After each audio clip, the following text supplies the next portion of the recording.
ককবরক সহ অন্যান্য সংখ্যালঘু ভাষার উন্নয়ন ও বিকাশের জন্য রাজ্য সরকার সদা আন্তরিক এবং ইতিমধ্যে এই বিষয়ে বেশ কিছু গুরুত্বপূর্ণ পদক্ষেপ গ্রহণ করা হয়েছে। বিধানসভায় এই কথা জানিয়েছেন মুখ্যমন্ত্রী ডক্টর মানিক সাহা। মুখ্যমন্ত্রী বলেন, সরকার সংখ্যালঘু ভাষাগুলোর প্রচার ও প্রসারের জন্য নিরবিচ্ছিন্ন প্রচেষ্টা চালিয়ে যাচ্ছে। ভাষাগত উন্নয়নের পাশাপাশি সংস্কৃতির সংরক্ষণীয় উদ্যোগ নেওয়া হয়েছে। শিক্ষা প্রতিষ্ঠান ও গবেষণা ক্ষেত্রে সংখ্যালঘু ভাষার ব্যবহারের প্রসার ঘটানোর জন্য কাজ করছে সরকার। তিনি আরো জানান, রাজ্যের আদিবাসী জনগোষ্ঠীর ভাষা সংস্কৃতি রক্ষার ক্ষেত্রে সরকার সবসময় ইতিবাচক ভূমিকা পালন করবে।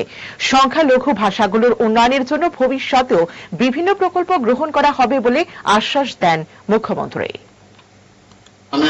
অধ্যক্ষ মহোদয়, ককবরক ও অন্যান্য যে সংখ্যালঘু ভাষা যে উন্নয়ন এবং তার যে বিকাশ, এর জন্য রাজ্য সরকার সবসময় সচেষ্ট রয়েছে এবং যত্নশীল, এবং এর জন্য বিভিন্ন যে উদ্যোগ আমাদের সরকার এবং আমাদের দপ্তর সেটা নিয়েছে।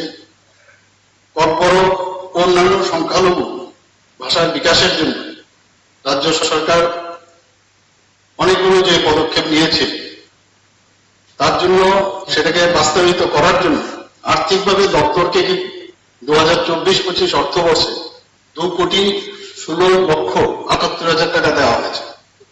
এর মধ্যে সাপ্লিমেন্টারি গ্রান্টের দরকার পড়েছে ₹32,98,000।